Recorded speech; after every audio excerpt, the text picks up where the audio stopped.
Kei whutu pōro pā o te aroa ngai hopu manawa. Ko ngā wahine toa pēnei a Donna Morgan-Stone. Another good thing about it is the sport is non-contact. Ia Leanne Walker. Nice step off the right leg. Ia Liana te o Haere Fox anō hoki. Kei te taumata kotahi me ngā kai kōkiri o te kēmu pēnei a George Rogers, ia Charlie Williams, me Mr. Touch. I tētahi upu o te ao nui whakaharahara, tērā tētahi tīma I whakaaturia te mana nui o te aroa. Ko tuhia ki te rangi, hei ramaroa mō ngā tīma e whai ake nei. There's probably one untold story when it comes to our sport. The first team that became world champions in this country.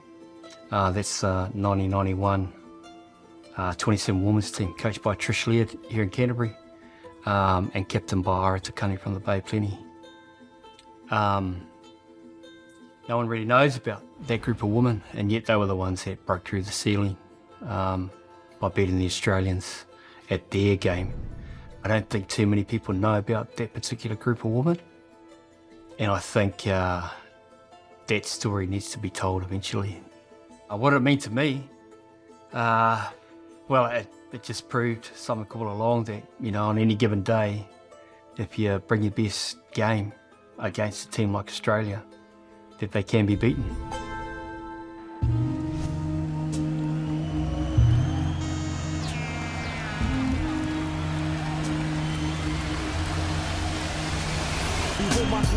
While I greet the funk with my Māori, wanna roughen up on my bass guitar, my skills allow me break the tension or the tackle like Jonah Lomu on attack. I paid my dues from here to Timbuktu and back. Mad if I have my crew up in the house, it makes the difference. It is my preference. I still pursue to inject you with my hoariest intelligence, so intelligent. Make way for the native of all back on your. Behold my cool style while I greet the funk with my Māori. Incredible, lyrical, and original.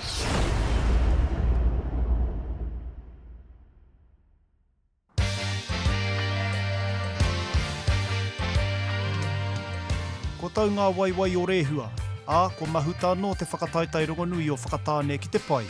Ko hau te rongo hei tau mā heke heke matu o te motu. Ko nei te wāhi e whakamātau ai ngā kai tākaro toa o te motu. Tau watu tau mai ko whai wāhi anō a Playin Up ki te whiringa toa. I toa whakaihu waka a Playin Up I te ratau. Me te aha ko hoki anō ki te whakaatu atu. E hara I te mea I tūpono noa. This very moment is what we've trained really hard for, like I said.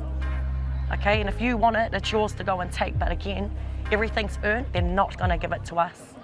Hei tā Playin Up he nui ake te tīma, he whānau ke. Ko ngā tuāhine a rā ko Aria raua ko Latoya e arahi ana ki mua. Ko Latoya hei kai ako, ko Aria ki te whira e karawhiu haere ana. All coming for us, we're who we got. Ka pai, that's us, yeah. Straight out there, let's hit it. Iti kaunga, iti kaunga. Pop on 3, 1, 2, 3, pop!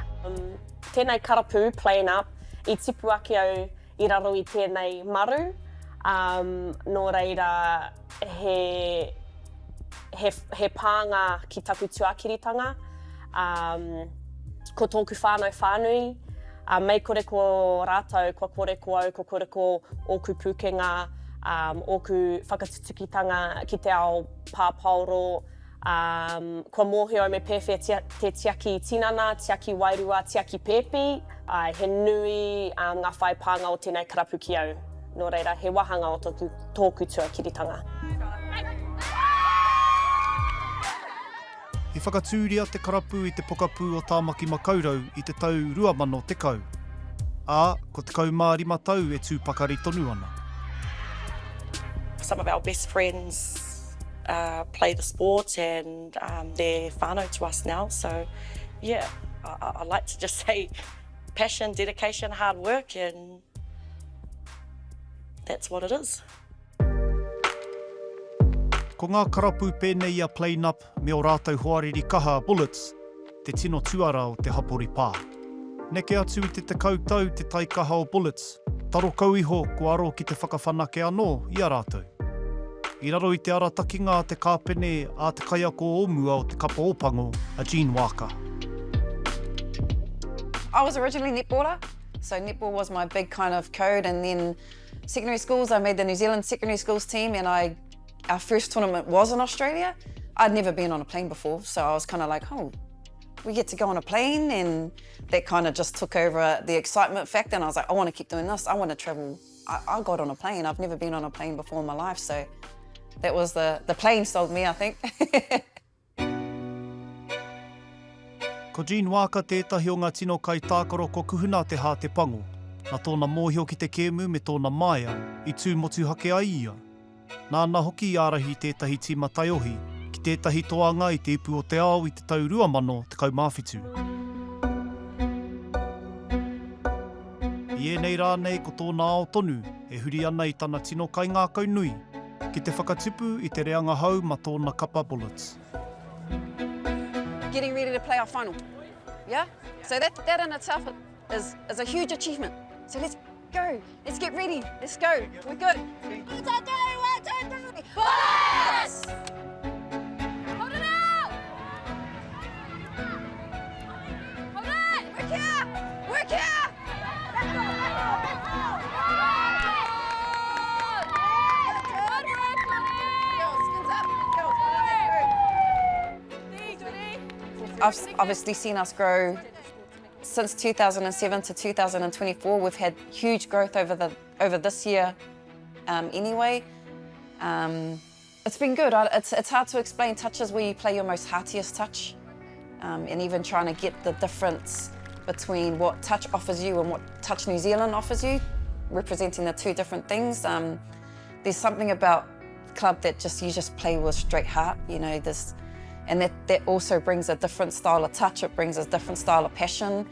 So club is huge for me at the moment and has always played a huge part in my touch career. Atu I te kapa Bulletz o Jean. Ki te kapa Playin Up o te whānau McIntyre. E rua ngā kapa kua tū hei pau whakaara mo ngā reanga wahine o te pā. Ā, ko tētahi anō kai whakaara no te papa I oia, arā ko Sharp Bannister Plumridge. Ko tori te kautau neke atu I te kēmu nei. Palmerston North Nationals was 96. I was first selected and it was a real proud moment. I was solo mum with my little girl Tyler and being announced in the team at the function at Pascal Street Stadium, I was absolutely blown away. It was never a dream, I never thought of making the team, and in particular my mum was my biggest support, she was my rock. Without her looking after my children, I couldn't, you know, wear the fern over that 10 years. Kua toa sha I ngā ipu o te ao erua me te tīma hanumi o Aotearoa. Ā, I te rātau I whakahonoretia tana tako hanui ki te kēmu. You're in the Hall of Fame. What was going through your mind when you found that you made it?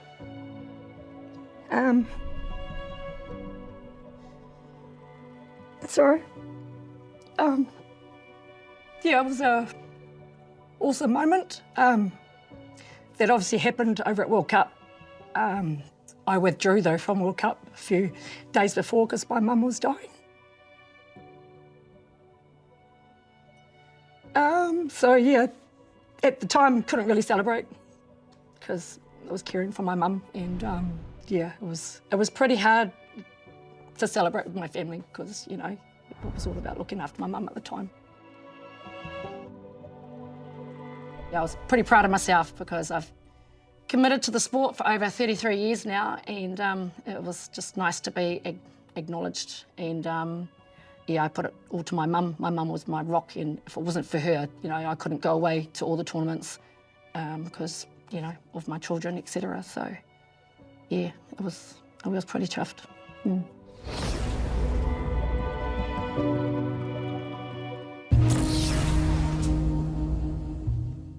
Give it a try if the defender's not making an attempt to get down.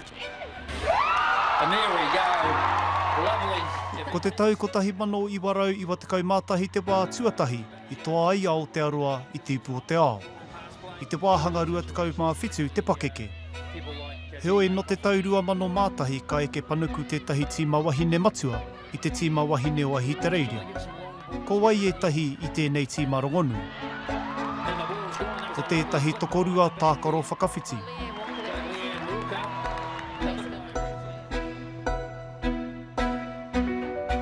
I remember the feeling of it, less so the experience of playing in that game. And, you know, a lot of us had already been playing together at Waikato. There were a lot of the Waikato girls, so it was, you know, beautiful that we actually got to beat Australia in Hamilton.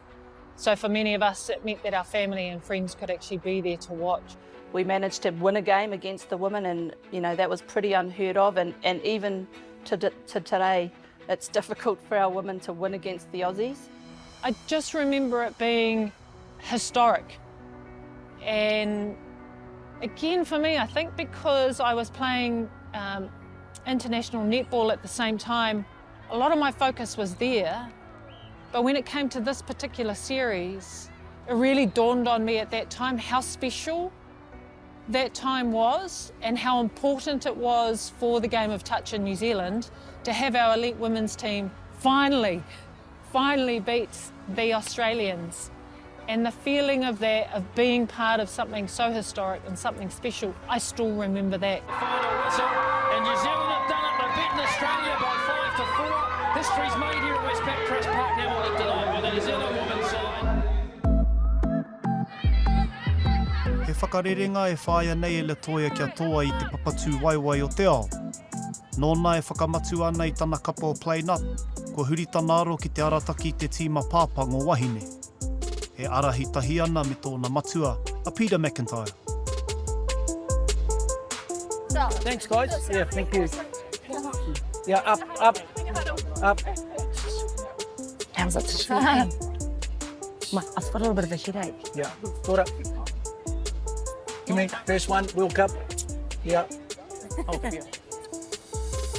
It's challenging at times, coaching with Dad. However, over the years, we've managed to sort of balance, and actually it's been quite a highlight of my coaching career in the last 2 years. So we found a balance where Dad's sort of the mastermind of everything, and I do a lot of the delivery since I'm, you know, in it day in, day out. But it's challenging, obviously, but I can't come up with any duo I would rather do it with, so yeah. He karaua rongonui a pira I te ao pā. Kua tata ki te kotahi rau kēmu hei kai tākaro. Ko whakapaua katoatia ia tōna kaha ki te kēmu. Ā, kaore tana aroha nui ki te kēmu I te mimiti. Don't get casual, I want to see some feet. Start using your feet and your eyes and the ball rather than thinking we have to be physical. Tō tika ana kōrero, ka whakatika ia I a koe, aha ko te aha. He tangata humārie, he tangata pono, ka whakapuaki ai ētahi kōrero taumaha. Nō reira ai, ko tērā tuku papa. What you see is what you get, pretty much. When I played for New Zealand, my wife played for New Zealand, and those habits then got passed on to our children. A club was formed in the Playin Up Touch Club, which I coached the men's, and we were successful. And then my daughters approached me about the fairness of their father giving back to them. So that's how I got into coaching women's touch, to be honest. Touch has been my life for 30 years.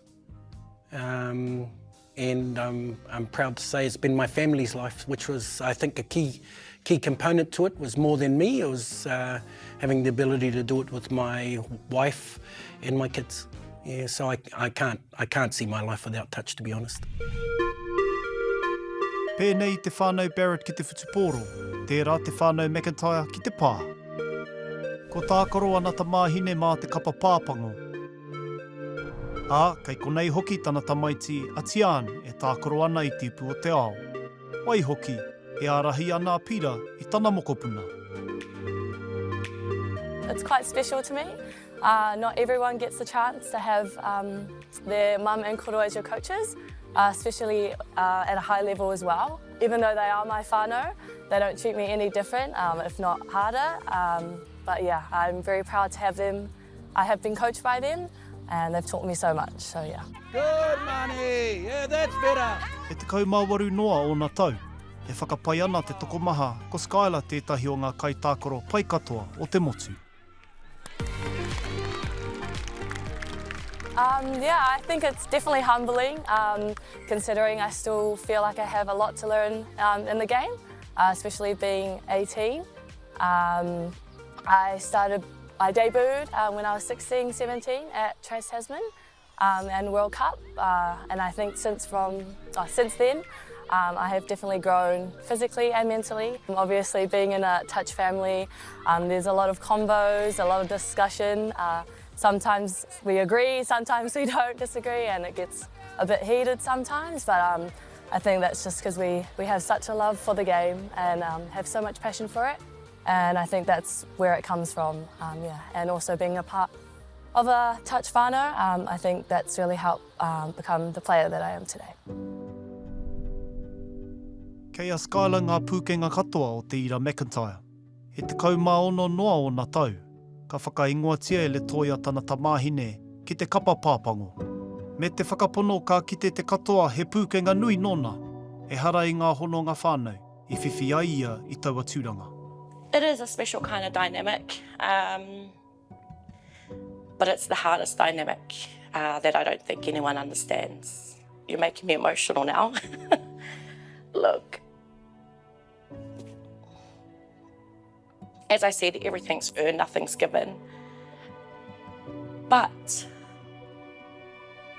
to be a player of a parent that it's a coach or even a grandparent, and I'm speaking from my experiences being coached by dad as well, and now to my daughter, you have to be better than better. Look, Skylar's just turned 18. She made her debut for the Touch Blacks at 16. Hey, look, and it was the toughest of times. As anyone think, you know, you just walk out there and it's a game of touch. It's absolutely not.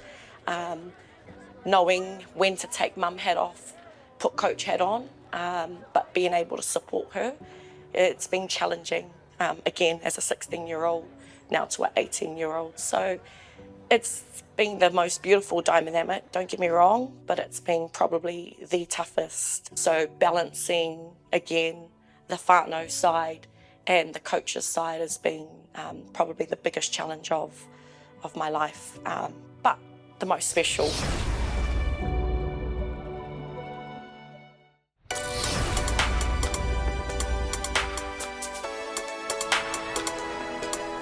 I whakatāne nei, ko hoki anoa Playin Up ki te whiringatoa, me te aha, ko tūtaki ki te kapa legacy. E whai ana kia whakahoki I te taitara o te rātau. Ā, ko te koroua o Skylar e pāpāhoana I ngā ahuatanga katoa o te kēmu. There's 3 teammates there, and they all played in the New Zealand, and that's a great ball from Skylar. And Kaore e tūmeke ana, nā Skylar ngā piro e rua o ngā whakamātautau, ka puta tana tīma ki mua. Zari goes through. Oh, great finish. Skylar went through, played body on Mary. Ka tū ana tō tamāhine hei kaia ko takirua, ā ko tō mokupuna tētahi o ngā kai tākaro. He whakatau whai aro te katoa. Hei tā te kaiarehi matua, hei tā Peter McIntyre. Ka tūtaki ngā kawatau, te aroha taikaha, me te whakahi o te whānau I te wāhi kotahi, I whakamātau ai, I whakaahua I a rātau katoa. The dynamics between me and Latoya, she knows what I'm like, and I can be very direct, and especially with her, and my expectation is very high of her. I actually put a lot of pressure on her in terms of what my expectation was and where she fit within the program and what I felt she brought, and that was all learning. I done it on purpose. Skylar, not so much pressure on her, but I think that more comes from her mother, and it's a balance thing that she will learn over time when you're coaching your children, how far you can push them. But it's, to be honest, for Skylar, it's been the making of her mother. For me, it's been hard. But probably the best thing I've ever done in my life. I te wehenga ruatanga kei mua Playin Up. E whakahau ana le toi I tōna tīma ki ngā mea hei whakatika mā rātau, kia eke panuku ai. Early in play, identify, let's kick out to a 32, play back to our box. 32 peel, 32 boost. Do we understand that? Yes. Okay, our orange zone defence, great. Our transition and exit, shit. Here we go, manoa, keep there, manoa. three. 1, 2, 3. Manawa! I'm hoping that this one might go to a drop-off, Pete. And we all like a drop-off. Ka puta tuatahi a Playin Up ki te riri. And the coaches on the far side, their legacy, they are their coach killers, and it's great to see some of the Wāhine boys over there because these are all learnings for them, you know, like getting the coaching experience. And there we go, we've got the ball down there. And that was a great, we call it a PAM play where we sweep the link to change. Kaore tū me ke ana ko Skyla tērā kai te muro o te ahi. You're looking to press as much as they can. Here's the fifth touch scoop. Oh, Great beautiful ball. long ball off the left hand, Pete, and in the corner. If Skyla could put one on here, it'd be very crucial. Very easy as well. Yeah, look at that. And there she goes.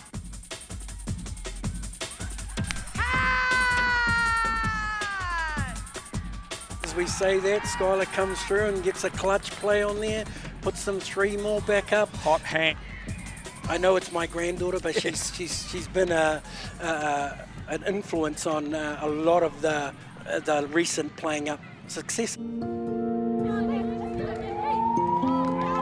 Playing up, fundamentals on the play of the ball, the skill set, defensive system, their exit through the red, through the orange, into an attack. They were able to get into the in goal and manipulate the defense. To my daughter, I just want to absolutely say, you know, what a great effort you've had, and back-to-back whakatane champions, well deserved.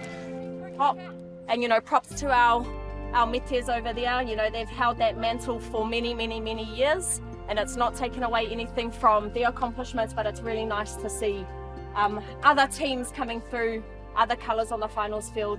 So mihi ana kia koutou. Thank you for pushing us. Good final, clean final, some good display of touch, so mihi ana kia koutou. To the girls, you know, that's our goal, and we've worked hard, so, you know, proud, very, very proud. This was my last one, so thank you for getting me out on a high. I really appreciate it. Ko tō te rā ki āria, he wāhau mo te whāia, te tamahine me tō rātou karapu e arohai nāna. Mā tā muri ko ngā taitara, mā tā mua ko te whānau. I think for the second time it was a bit special, just so we could keep consistent from the last year, and just making my mum proud as well is something that's really, really special to me as well. We've had, you know, the hardest journey in terms of them losing their mum. I look at the weekend at Whakatane and I see them perform, and, you know, you couldn't be any prouder. I thought it was beautiful. You know, everyone talks about their why, they're my why, you know, and Women's Touch, why do I do it? To promote strong women, you know, to promote young girls and being better athletes and giving them the opportunity to be the best they can be. He is, you know, a guru, a legend of our game, but, you know, he holds the standard real high. I don't know if I'll ever reach his potential, but yeah, I hope I've made him proud, and yeah. Like, I look at my kids and I'm totally proud, totally of everything that they've achieved. When I look at my girls and I see my son, I'm pretty proud. Proud dad. When I look at my granddaughter, very proud.